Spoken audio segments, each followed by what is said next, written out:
이 시간에 여러분들 온라인을 통해서 이 설교를 함께 나누는 모든 성도 여러분들하고 저하고 같이 인사했으면 좋겠습니다. 오늘 예배당 안에는 우리 어려운 때인데도 불구하고 교회를 지키기 위해 함께 모인 우리 당회원들, 또 우리 교역자들, 또 예배 팀원들이 함께 모여 있습니다.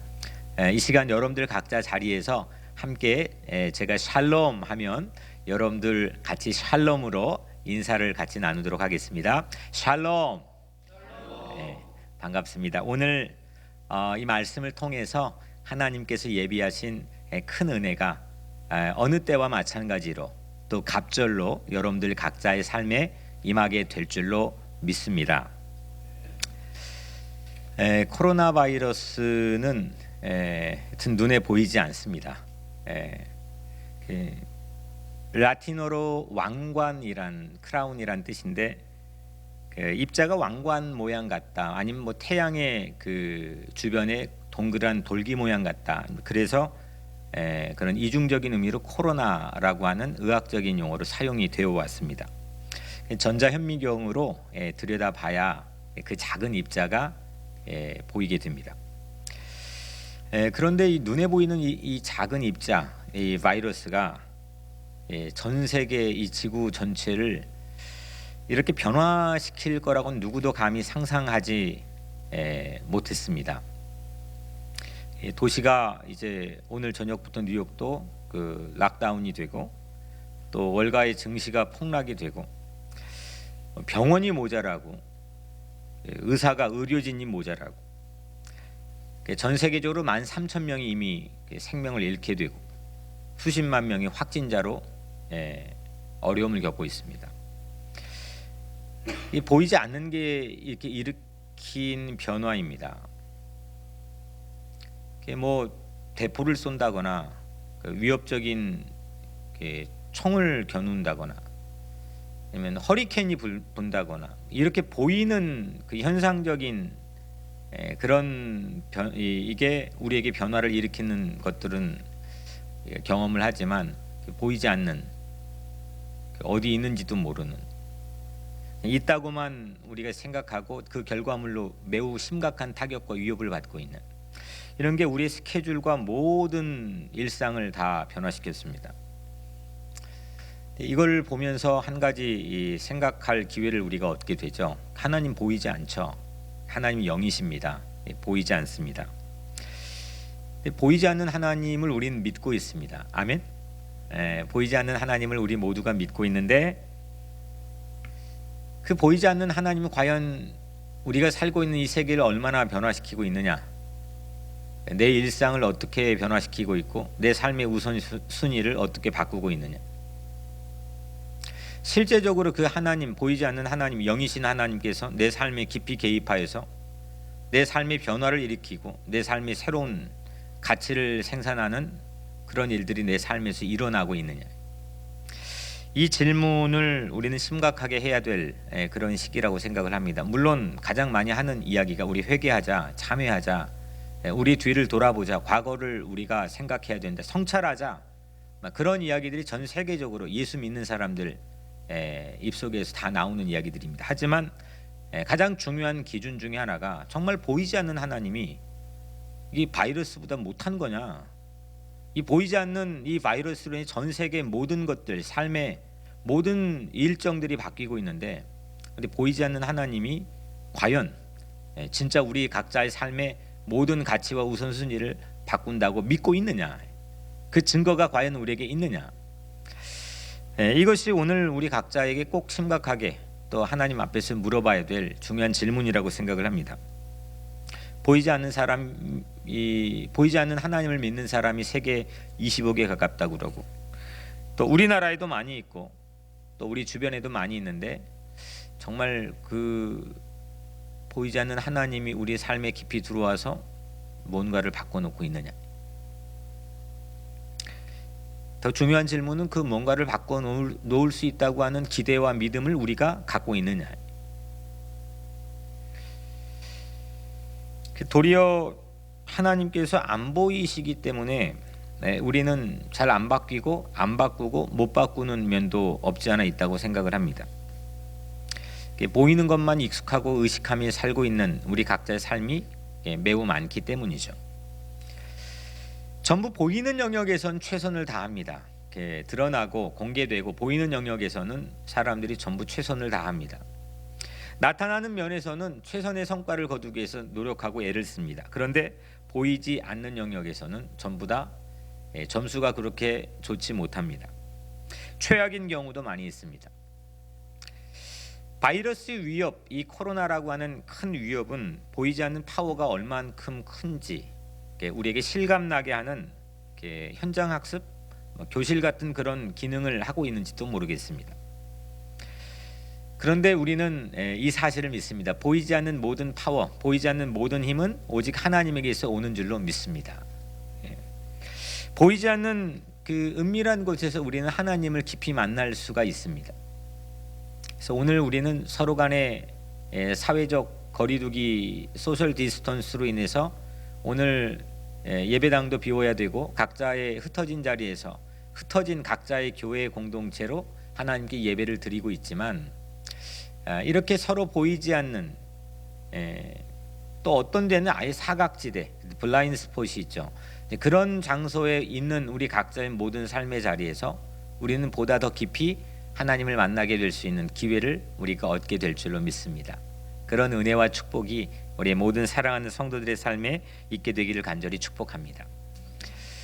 6장에서는 무너진 성벽을 완공하는 이야기가 있습니다. 이 느헤미야서는 13장까지 있는데 성벽을 무너진 성벽 140년 동안 방치된 성벽을 점점 세워가는 이야기가 있고 6장에서 그게 완공이 됩니다. 성벽은 보이는 겁니다. 뭐 거기에 흙으로 쌓고 또 연장을 또 가지고 와서 공사를 하는 보이지 않는 머티리얼 월드입니다. 그런데 8장에서 6장에 완공이 됐는데 8장에 와서는 보이지 않는 하나님의 음성을 함께 읽고 듣는 그런 장면들이 우리에게 집중적으로 보여지고 있습니다. 그리고 보이지 않는 그 하나님의 음성을 듣고 읽는데 사람들이 반응을 합니다. 리액션을 합니다. 그리고 변화가 일어납니다. 보이지 않는 하나님을 만날 때 그 성벽 안에 완공된 그 도시의 사람들이 변하고 가정이 변하고 교회가 변하는 이야기들이 오늘 말씀 안에 담겨 있죠. 특별히 1절부터 18절까지의 말씀인데 두 부분으로 나눠 본다면 1절부터 12절까지는 시민이 깨어납니다. 백성들이 변합니다. 그리고 13절부터 18절에는 그 도시 안에 있는 지도자들이 대표자들이 변하게 되는 모습이 담겨 있습니다. 모두 다 이 두 그룹 다 보이지 않는 하나님의 음성을 듣고 나누는 과정에서 변화가 일어나죠. 보이지 않는 하나님의 음성, 그 하나님의 음성을 레코딩 해가지고 녹음해서 또 기록해가지고 있는 것이 성경인데 우리가 가지고 있는 성경이 그런 카세트 테이프나 마찬가지인 건데 이 성경이 과연 바이러스보다 일대 변화를 내 안에 그리고 우리가 살고 있는 도시와 공동체 안에 일으킬 수 있다고 우리는 과연 믿고 있느냐? 일으켜지고 있느냐라고 하는 보다 단도직입적인 질문보다는 보다 근원적인 정말 우리 안에 이게 일으켜지고 있다고 믿느냐? 말씀이 우리 삶의 그런 변화를 또 우리 각자의 살고 있는 모든 도시 공동체나 또 정부의 시책들을 바꿀 수 있다고 믿느냐? 이거에 대한 심각한 도전을 우리 크리스찬들에게 작금의 시대에 하고 있다고 생각을 합니다. 오늘 느헤미야 8장 안에서 말씀이 일으키고 있는 세 가지 변화의 스텝을 함께 나누려고 합니다. 먼저 첫 번째 대지는 선포하고 듣습니다입니다. 선포하고 듣습니다. 오늘 온 백성이 완공한 성벽 광장 안에 모여 있습니다. 1절에 학사 에스라에게 여호와께서 이스라엘에게 명령하신 모세 율법책을 가져오기를 청하매 그 말씀이 선포될 수 있도록 백성들이 요청을 하고 있는 장면이죠. 설교자를 세우는 장면입니다. 에스라가 율법책을 가지고 와서 우리에게 읽어주고 해석해주고 깨우쳐주기를 부탁하는 장면입니다. 여튼 백성이 모여야 누구든지 선포할 수가 있습니다. 설교자를 세우는 것은 말씀을 사모하는 사람들입니다. 우리는 설교자 자체만 주목하기가 쉽지만 실제 설교자가 쓰임받고 사용되는 것은 가장 큰 전제는 말씀을 듣는 사람들이고, 보다 더 근원적으로 생각해 보자면 말씀을 사모하고 말씀을 향해 열정을 가지고 있는 사람, 말씀을 세워 설교자를 위해 중보하는 사람, 그 사람이 설교자를 세우는 거죠. 오늘 4절에서 말씀을 선포한 에스라의 좌우로 13명이 배열이 되는 장면이 보입니다. 오른쪽에 7명, 왼쪽에 6명이 서가지고 있는 장면이죠. 이들이 바로 설교를 울리는 북입니다. 이 북이 이 설교자라고 한다면 북채를 가지고 북에 소리를 내는 사람들입니다. 말씀이 선포되게 하는 사람, 하나님의 말씀이 강단을 통해 선포되게 하는 사람들, 그 사람들이 바로 여러분들이 되기를 주의 이름으로 축복합니다. 그렇다면 그날 이 성벽 안에서 누가 듣고 있습니까? 13절에 그 이튿날 뭇 백성의 족장들과 제사장들과 레위 사람이 율법의 말씀을 밝히 알고자 하여 학사 에스라에게 모여서, 여기에 대표자들, 지도자들이 모였습니다. 주로 말씀을 전하고 가르치는 사람들이 모였습니다. 이 사람들이 말씀을 밝히 알기 위해서 모였습니다. 말씀에 붙들린 다른 선포자들이죠. 14절에 율법에 기록된 바를 본즉 여호와께서 모세를 통하여 명령하시기를 이스라엘 자손은 7째 달 절기에 초막에서 거할지니라 하였고, 성경을 보고 있는 중에 율법에 기록된 바를 본즉, 그들이 보고 있는 중에 새로운 말씀을 발견합니다. 율법에 기록된 바를 본즉 여호와께서 모세를 통하여 명령하시기를 이스라엘 자손은 7째 달 절기에 초막에서 거할지니라 하였고, 이 하였고는 they found, 그들이 발견했다는 겁니다. 보다가, 그들이 하나님 말씀을 읽다가 보다가 발견을 했습니다. 성경에 분명히 있던 말씀이고, 그들이 수없이 봤던 말씀이고, 그들이 지나쳤던 말씀인데, 그들이 새로 눈에 띄지 않았던 말씀을 그날 발견을 했습니다. 초막절을 지키는 말씀입니다. 이것이 성경에 읽던 중 그 선포자들, 지도자들이 모여있는 그 무리들 가운데서 발견이 되었습니다. 하나님의 말씀에는 두 가지의 종류가 있습니다. 로고스와 레마라고 하는 이 말씀입니다. 로고스는 모든 사람에게 공통으로 주신 하나님 말씀이죠. 일반적으로 은혜 받는 말씀입니다. 누구에게나 차별 없이 그 말씀의 은혜에는 다 열려져 있습니다. 그런데 이 로고스와 달리 레마는 성경을 읽거나 듣거나 묵상 중이거나 기도 중에 내 가슴이 꽂히는 말씀입니다. 그러니까 이 백성은 지금 말씀을 선포하게 하고 말씀 전하는 자를 초청해 그 설교자를 세우고, 또 오늘 이 선포하는 사람들은, 지도자들은 말씀을 도리어 듣고 레마를 들어야 된다는 오늘 이 장면의 첫 번째 대지를 우리가 깨닫게 됩니다. 우리에게 위기라고 하는 것은 이게 거꾸로 있다는 데 있습니다. 설교자는 선포는 하는데 잘 듣지 않습니다. 그리고 성도는 듣기만 하고 선포자를 세우지 않습니다. 이게 오늘 우리가 살고 있는 교회의 위기이고 우리 신앙의 위기입니다. 설교가 들려져 있지 않고, 설교자를 세우지 않고, 설교자는 말만 하고 선포만 하고 듣지 않습니다. 이것이 우리가 가지고 있는 위기인지 모르겠습니다. 모두 다 판매자와 구매자 관계로 전락해 버렸습니다. 설교자는 판매하고 듣는 사람은 구매하는, 그리고 듣고 아무 일도 일어나지 않는, 아무런 변화도 일어나지 않고 마치 일상적인 매너리즘에 빠져있는 하나의 과업처럼 매 주일마다 그렇게 내가 인생에 살아가는 동안 해나가는 그런 신앙으로 우리가 전락해 있는지도 모르겠습니다. 얼마만큼 익숙해 있느냐, 얼마만큼 능수능란하게 아무런 거리낌 없이 그걸 할 수 있느냐. 목회자는 그렇게 전할 수 있고 성도들, 재직들은 그거를 들을 수 있느냐? 이게 우리에게 중요한 척도가 되어버린 시대에 살고 있습니다. 설교자는 레마가 들릴 때까지 들어야 되죠. 그게 들릴 때까지 사투를 해야 되고, 또 레마를 들어야 될 성도들의 형편들을 설교자는 들어야 됩니다. 안 듣고 선포하면 안 되는 거죠. 들려져야 선포하는 겁니다.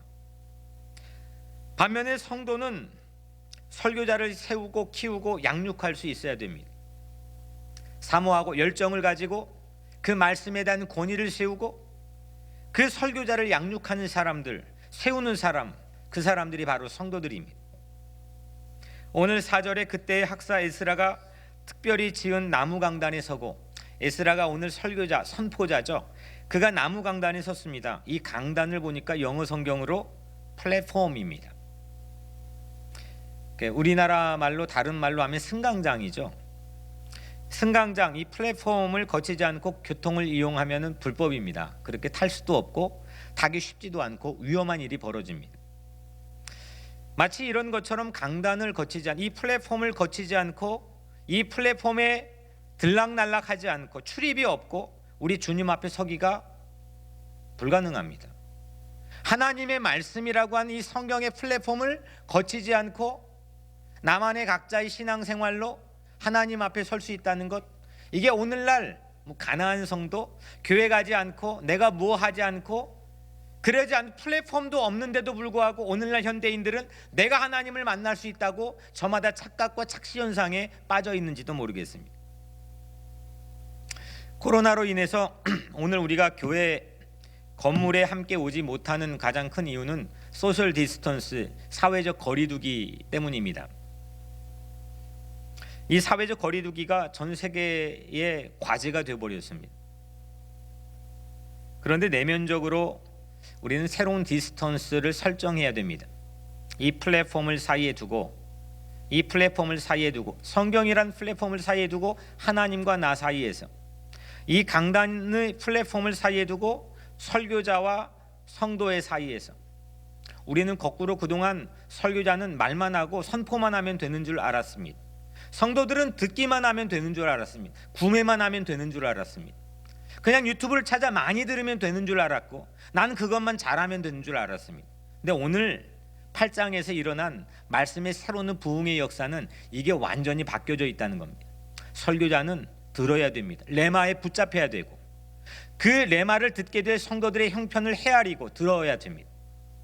또 성도들은 이 설교자의 말씀을 사모하고 세우고 양육하고 키우고 초청하고 세우는 역할을 감당해야 됩니다.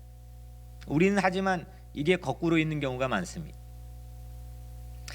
우리는 이 내면적으로 이렇게 지금 서로 떨어져 있는 이 시간 동안 이 내면적으로 이 플랫폼 안에 거리를 두고 새로운 디스턴스를 설정해야 됩니다.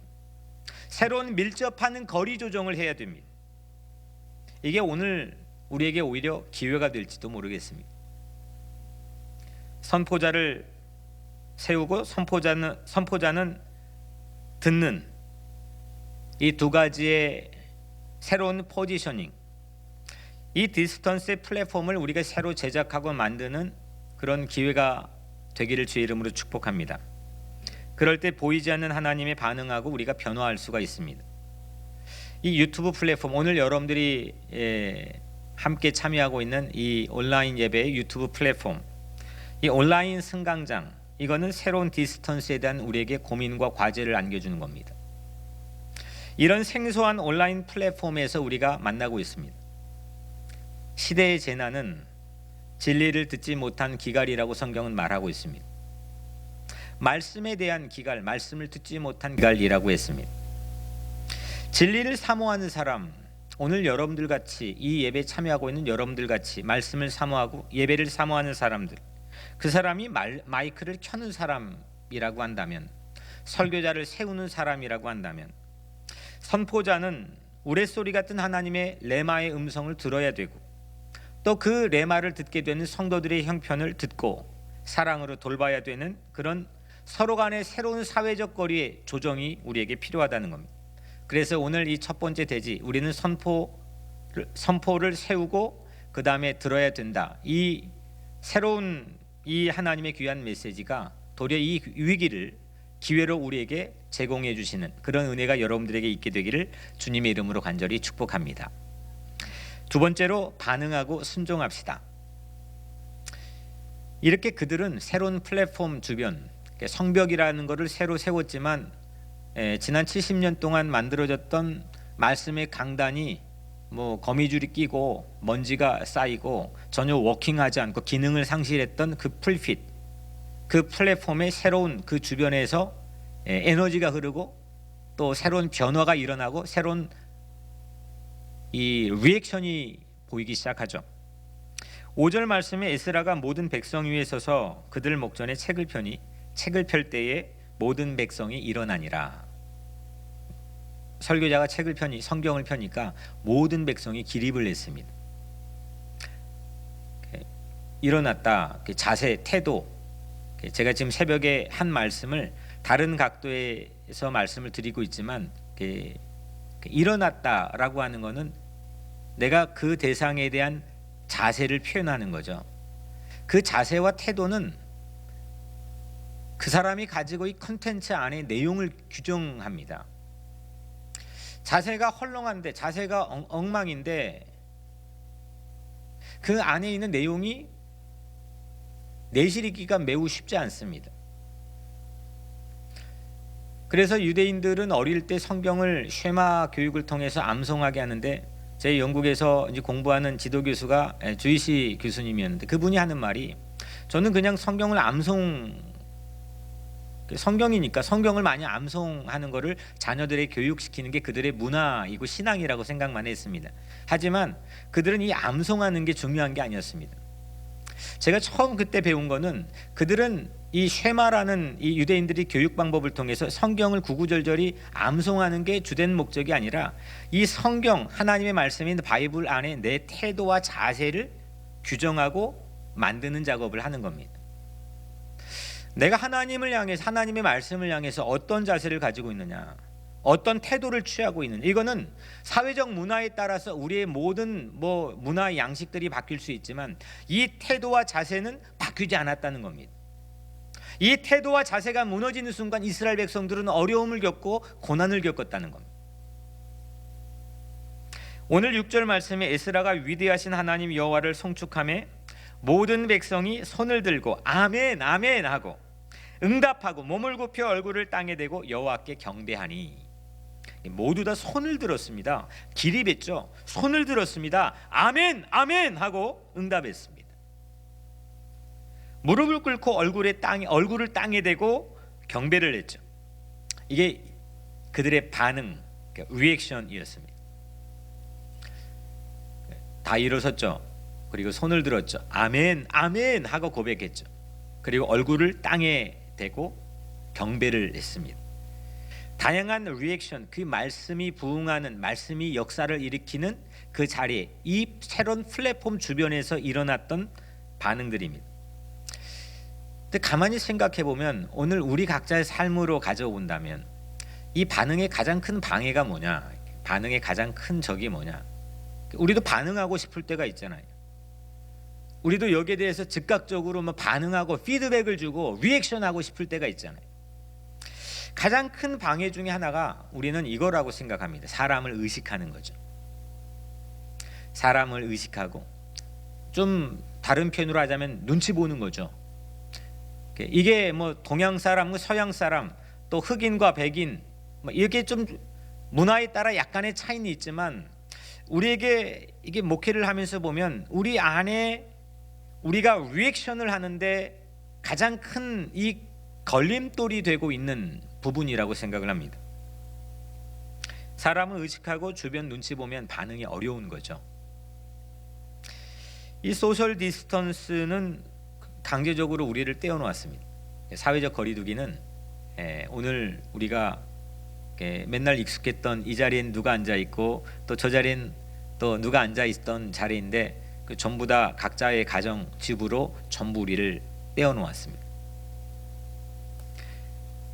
지금은 온라인에서 오늘 예배에 참여하고 있는 여러분들은 혼자 계신 분들도 계시고 또 가족만 옆에 두고 계신 분들도 계실 겁니다.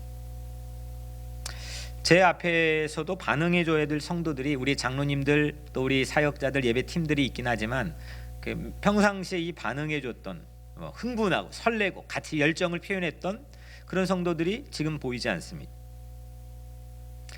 그런데 바로 이때 이걸 우리는 위기라고 규정하고 어제는 우리 뉴욕 스테이트에 중대 재난을 선포했습니다.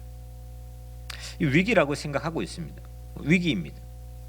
그런데 이때 우리는 사람을 의식하는 걸 최소화시킬 수가 있습니다. 내가 사람을 의식하는 것 때문에 하나님에게 반응할 수 있는 여러 가지 제약과 한계를 가지고 있었다고 한다면 이거야말로 우리에게는 기회가 될 수도 있습니다. 말씀을 향해서만 우리의 리액션이 회복되고 살아날 수가 있는 거죠. 말씀에 매몰되고 집중되고 말씀이 아예 내가 붙들릴 수 있는 그런 삶이 될 수 있다는 겁니다. 왜 내가 하나님 이 보이지 않는 코로나 하나 때문에도 이 전 세계가 바뀌고 뭐 백악관이 들썩거리고 지금 안 바뀐 데가 없는 이 판국에 우리 보이지 않는 하나님이 실제한다고 믿고 있는데 왜 우리는 그거 자체에 대한 인식 자체를 잃어버리고 살고 있느냐 이거죠. 이게 제가 처음 들렸던 질문인데 우리가 그 말씀에 몰입도 그 말씀에 깊이 들어가는 우리 각자의 열정과 또 믿음과 신뢰, 사실 이게 매우 무너진 성벽과 같을지도 모르겠습니다.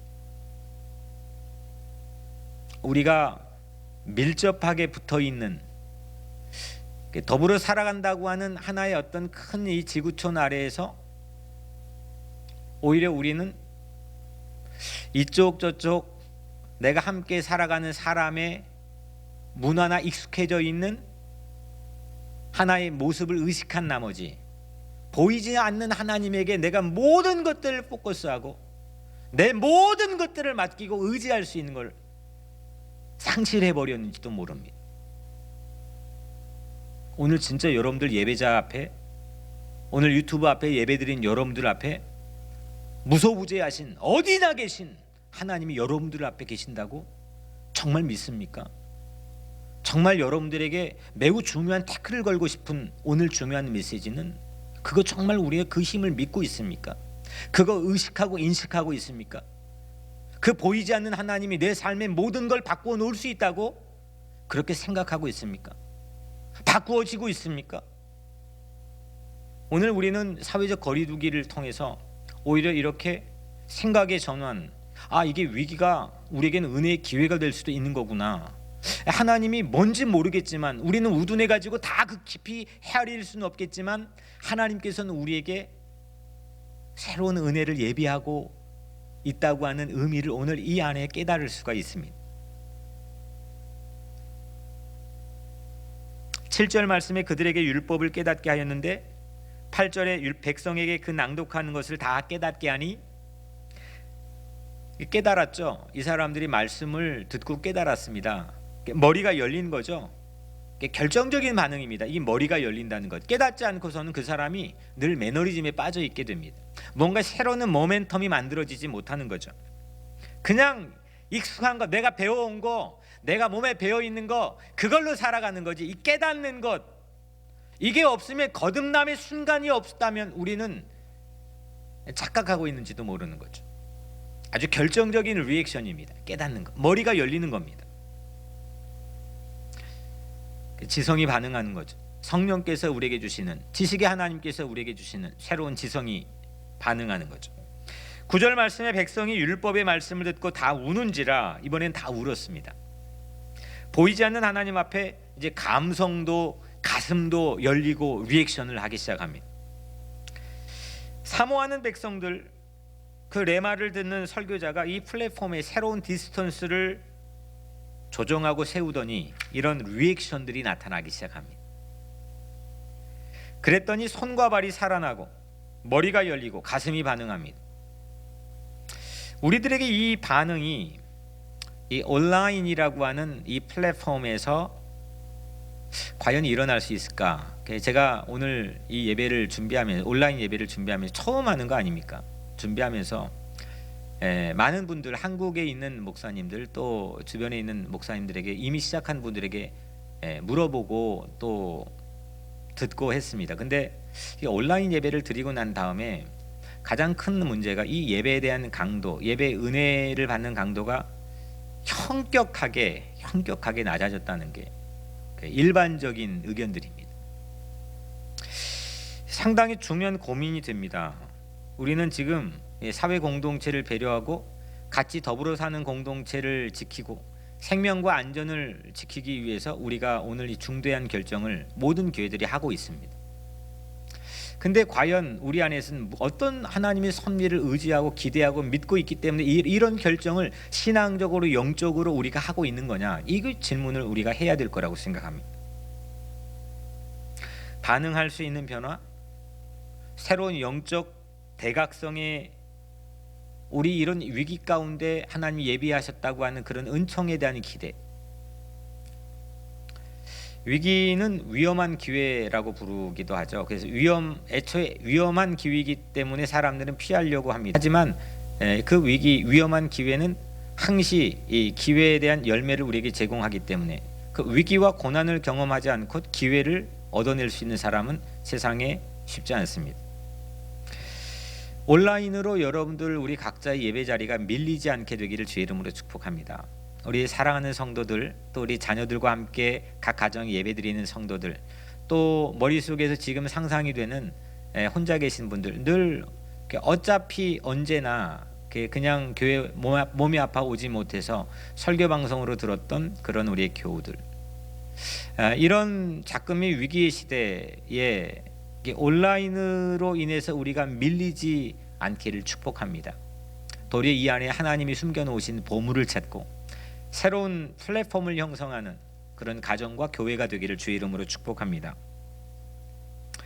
우리 죽어있던 활기, 잠자던 반응, 이런 것들을 은밀히 보시는 그런 보이지 않는 영역이 하나님 안에서 우리가 회복할 거라고 저는 생각합니다.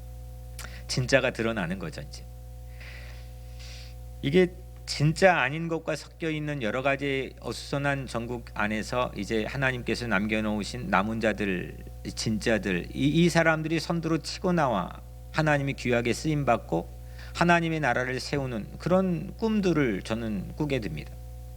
15절에 또 일러스되 모든 성읍과 예루살렘에 공포하여 이르기를. 레마를 발견한 그들은 이 레마를 읽던 중에, 성경 읽던 중에 발견했죠. 또 일러스되 이건 프로클레임입니다. 입을 열어 선포하고 설교하는 거죠. 모든 성읍과 예루살렘에 공포하여 이르기를. 공포는 스프레드, 퍼지게 했다는 거죠. 퍼뜨렸다는 겁니다. 전했다는 거죠. 그러니까 이게 이 사람들이 리딩하다, 성경을 읽다가 발견을 했습니다. 그리고 입을 열어 선포했습니다. 그리고 그대로 순종해서 퍼뜨렸습니다. 여기 보니까 머리가 움직이고 눈과 가슴이 레마를 말씀을 체험했습니다. 이쪽 파트가 이제 레마를 체험하는 영역입니다. 그리고 입과 손발이 반응해서 움직입니다. 손발이 반응에 실천하고 순종했습니다. 그래서 그들은 새로운 삶의 열매를 맺게 됩니다. 이렇게 발견의 순종으로 인도하는 것, 이게 말씀의 능력이죠. 히브리서 4장 12절 말씀, 하나님의 말씀은 살아있고 활력이 있어 좌우의 날선은 어떤 것보다도 예리하여 혼과 영과 및 관절과 골수를 찔러 쪼개기까지 하며 또 마음의 생각과 뜻을 감찰하나니. 말씀은 활력, 운동력이 있다. 그래서 혼과 영을 움직여 발전하게 한다. 혼과 영은 보이지 않는 거죠. 보이지 않는 혼과 영이 움직여서 발견하게 합니다. 하나님의 말씀에 레마를 발견하게 하죠. 관절과 골수는 보이는 겁니다. 물론 신체 안에 숨겨져서 드러나 있지는 않지만 이건 전부 다 수술하면 보이는 거고 우리 신체 안에 있는 물질, 머티리얼입니다. 근데 이 관절과 골수를 보이는 걸 움직여가지고 순종하게 만듭니다. 이게 우리 각자 신앙 안에 있는 질서이고 하나님이 우리에게 주신 하나의 리액션, 반응하는, 말씀에 반응하는 방법들입니다. 그들이 손과 발을 어떻게 보이지 않는 말씀을 보이게 만들었느냐? 초막이죠. 초막. 15절 너희는 산에 가서 감람나무 가지와 들감람나무 가지와 화석류 가지와 종려나무 가지와 기타 무성한 나무 가지를 가져다가 기록한 바를 따라 초막을 지으라. 초막은 광야 40년 동안 이동식 주택, 그러니까 temporary shelter입니다. 이게 초막입니다. 40년 동안 한 곳에 살지 못하니까, 정착에 집을 짓고 살지 못하니까 이동식 쉘터를 임시 피난처를 만들어서 그들은 하나님의 보호하심을 받고 40년 동안 살았는데, 이걸 기념하는 게 초막, temporary shelter입니다. 아무리 험난한 광야였어도 40년 이 생존의 증거품, 우리 살았지 않느냐, 우리 서바이벌 했지 않느냐, 이렇게 보여주는 증거품이 바로 초막이었습니다. 근데 그거를 그들이 포로로 끌려가면서 그 뒤로 전부 다 까먹었습니다. 전부 다 잊어버렸습니다. 140년 동안 중지되었습니다. 초막절 절기 지키지 않았습니다.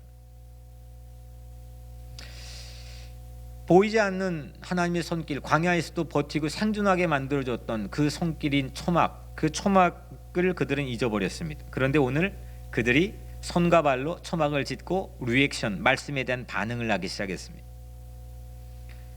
16절, 백성은 그들이 산에 올랐고 나뭇가지를 주워왔고 예루살렘의 성벽 안에 지붕, 들, 성전, 광장에 나뭇가지로 초막을 지었습니다.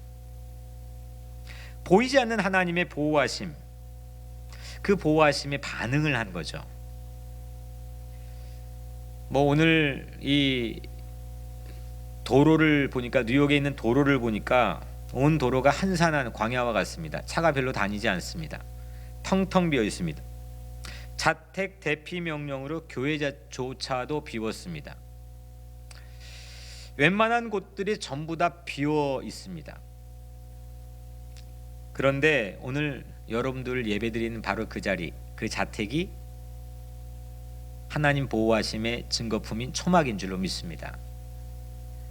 Temporary shelter, 그 임시 피난처조차도 보호하시는 초막 은혜, 그 초막 은혜로 오늘 우리 각자의 삶에 단순히 서바이벌 하는데 그치지 않고 그 초막 은혜를 기쁨으로 누리고 리액션하고 반응할 수 있는 그런 우리 모두가 되기를 주님의 이름으로 간절히 축복합니다. 마지막 세 번째로 나누면서 기뻐합니다. 첫 번째는 선포하고 들었습니다. 두 번째는 반응하고 순종했습니다. 마지막은 나누며 기뻐합니다. 말씀과 반응, 이 첫 번째, 두 번째 대지로 인해 두 기둥이 세워졌죠. 선포, 말씀과 반응, 리액션, 이 두 가지의 축이 우리 상당히 중요한 신앙의 축인 거죠. 이게 무너져 있으면 이 되지 않습니다. 될 수 없습니다. 이건 그냥 해석이 아니라 성경에서도 교회 역사 안에서도 안 되는 겁니다. 두 기둥이 세워지니까 어떤 결과가 자연적으로 자발적으로 일어나냐면 사람들이 변하기 시작했습니다. 성벽은 지어서 외관은 변했는데 도시에 있는 그 성벽 안에 사람들이 과연 변했느냐? 근데 오늘 말씀 안에서부터 이후에 이어지는 13장까지의 말씀으로 이어지는 모습들, 그 안에 있는 컨텐츠만 바뀐 게 아니라 그 안에 걸어다니는 모든 사람들이 새롭게 바뀌었습니다. 10절에 너희는 가서 살진 것을 먹고 단 것을 마시되 준비하지 못한 자에게는 나누어 주라. 이 날은 우리 주의 성일이니 근심하지 말라. 여호와로 인하여 기뻐하는 것이 너희의 힘이니라. 아멘. 그들이 양식을 준비하지 못한 사람에게 나누었습니다. 아니, 말씀 들으러 왔는데 양식이 없던 거죠. 그 사람들에게 함께 나누었습니다. 코로나 위기에서 어제 영국 BBC 방송에 이 매우 중요한 탑 그 기사로 한국 국민만, 이 코로나 위기에 전 세계 한국 국민만 사재기를 하지 않았다는 기사가 나와서 정말 뿌듯하게 읽었습니다. 이게 대단하다. 물론 거기에 대한 이 분석을 이렇게 했더라고요. 우리나라는 남북 분단이 70년 이상의 외관에서 보기에는 이 엄청난 긴장인데 그들은 일상으로 살고 있었기 때문에 이런 걸 잘 대처할 수 있었다. 우리를 잘 몰라서 그런 거죠. 이게 웬만한 위기 앞에서 우리는 이렇게 냄비 근성이고 우리 자꾸 우리 자체를 비하하고, 특히 우리 이민 사회에서는 많이 듣게 됩니다. 남들, 이 백인들 또 주류 사회는 월등하고 우리는 뭐 하잘것없는 것이 당연한 것처럼 자녀들 앞에서 얘기하고 또 우리 교우들끼리도 얘기하고 그러면서 또 그들은 비하하고 이게 가장된 열등감 속에 살고 있는 모습일지도 모르겠습니다. 그런데 결코 우리 민족이 하나님께서 선택하시고 사용하시는 우리 민족이 어떤 면에서나 우리는 배그 민족입니다. 반만년 역사 동안 남을 침범해 본 적이 1960년대 베트남 전쟁 딱 한 번 있고 한 번도 누구를 침범해 본 적이 없습니다. 평화를 사랑하는 민족입니다. 엄청난 컨텐츠를 가지고 있는 민족입니다. 그거 없이 이 짧은 기간 동안 하나님 믿는 속도, 하나님의 교회들이 이렇게 흥왕하고 부흥하는 것 설명할 길이 없습니다. 말씀의 은혜를 받고 반응하면 우리가 이렇게 하나님의 진리를 듣고 이게 막 우리가 온몸 뭐 보이는 것 보이지 않는 것이 반응하기 시작하면 혼과 영뿐만 아니라 관절 골수 뭐 손발이 이렇게 막 반응을 하기 시작하면 우리 사재기 하는 걸로 쉽게 불안을 밀어내려고 하지 않죠. 가만히 이게 저도 저희 플로리다 목회할 때 우리 미국 성도님들 가정에 가면은 이게 한국 사람들과 비교가 되지 않을 정도로 어마한 것을 쌓아 놓습니다. 이게 문화, 습관입니다. 미국은 제가 또 살았던 영국보다 훨씬 더 풍요합니다. 비교가 되지 않을 만큼 풍요합니다. 너무 우리는 거기에 익숙해 있습니다. 이게 만약에 조금 비어버리면 마치 우리가 죽을 것처럼 불안해하는 그런 분위기에 살고 있습니다. 또 나는 괜찮은데 옆이 불안해하면 나도 같이 불안해합니다. 불안의 씨앗이, 불안의 요인이 과연 무엇인지 물어보지도 않고 그냥 같이 불안해합니다. 불안이 나를 삼켜버립니다. 누가 말했기 때문에 불안합니다. 내가 불안을 느꼈기 때문에, 체험했기 때문에 불안한 게 아니라 누가 말했기 때문에 불안합니다. 불안의 정체가 없습니다. 물론 매우 위급한 시기인 것은 사실입니다. 하지만 우리는 이 말씀의 진리의 은혜를 받고 반응할 수 있는 사람들이라고 한다면 우리는 매우 수준 높은 그런 삶의 모습을 보여주는 시기여야 된다고 생각합니다. 1980년 광주 민주화운동에서 엄청난 사람들이 죽어가고 억울한 아비규환이 펼쳐지는 그 현장에서 어떠한 사재기도 없었고 누구도 강도가 없었고 그들은 한 몸이 되어서 그 어려움을 극복했습니다. 우리는 예수 믿는 사람들 아닙니까?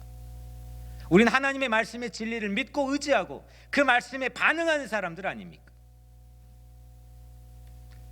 우리는 도리어 이럴 때 사각지대에 있는, 보이지 않는 데 있는 어려운 이웃들을 생각하고 그들을 돌보고 배려하고 그들을 사랑하고 지키는 일에 우리가 함께 나눠야 됩니다. 하나님을 기뻐하면 나눌 수 있는 힘을 얻습니다. 말씀의 은혜를 받으면 누군가의 삶의 형편이 보이기 시작합니다. 12절 모든 백성이 곧 가서 먹고 마시며 나누어 주고 크게 즐거워하니 이는 그들이 그 읽어 들려준 말을 밝히 알미라. 더불어 먹고 함께 나누면서 즐거워했다는 거죠. 이것은 그들이 말씀의 은혜를 받았기 때문이죠. 말씀의 은혜를 받지 않으면 단맛도 없고 나눌 맛도 없고 살 맛도 없고 우리는 언젠가 이 터널을 뚫고 교회로 각자 삶의 자리로 복귀할 겁니다. 그게 언제인지 우리는 가늠이 매우 쉽지 않은 시기를 보내고 있지만 one day, someday 우리는 오늘 포로 귀한 자들처럼 귀환할 겁니다. 리턴할 겁니다. 그때 우리는 어떤 모습으로 리턴할 거냐, 저는 그게 상당히 중요한 과제입니다. 그 리턴할 때 우리 성도들이 어떤 모습으로 리턴할 거냐, 이 교회는 그때는 어떤 리턴자들이 모여 있을 거냐. 우리는 이 안에 그동안 사회적 거리 두기를 통해서 있었던 이 빈 공백 기간 동안 어떤 모습으로 변화해서 리턴할 거냐, 나는 어떻게 하나님께 리턴할 거냐, 나는 어떻게 성경에 리턴할 거고, 나는 어떻게 세상에 소외되고 가난한 이웃에게 리턴할 거냐.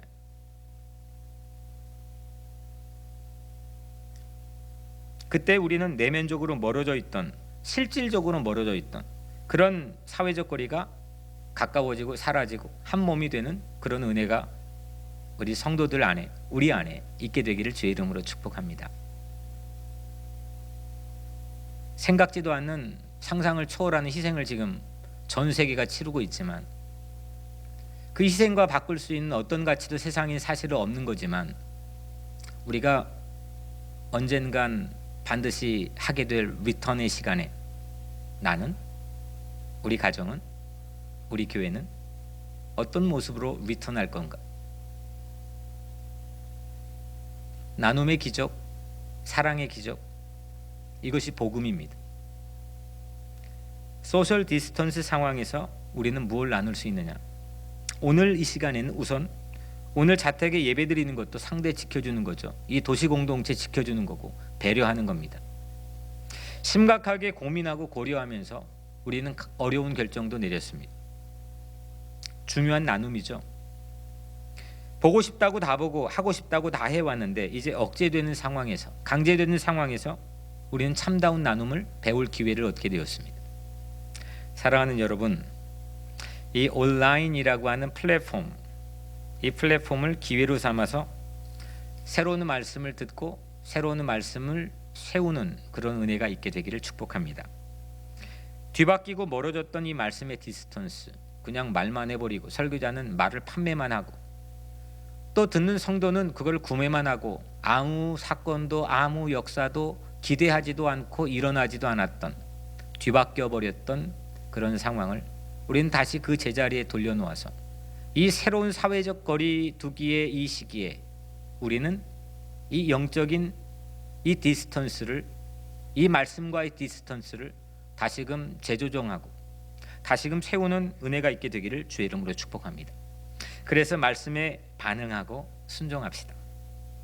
사회적 거리두기를 기회로 삼아서 하나님 말씀에 더 몰입하고 반응합시다.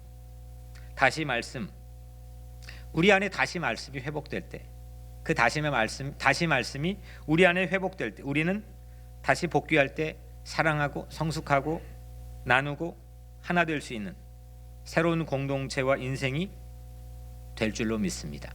기도하겠습니다. 은혜로우신 아버지 하나님, 오늘 우리 각자의 자리에서 하나님 앞에 섰습니다. 보이지 않는 하나님을 전혀 의식하지 않고 내 힘과 계획으로 살았다가 이제 보이지 않는 이 작은 바이러스 입자로 우리 모든 것들이 바뀌어버린 이 시대, 오늘 이 메시지 시간 속에 오늘 중요한 질문을 받았습니다.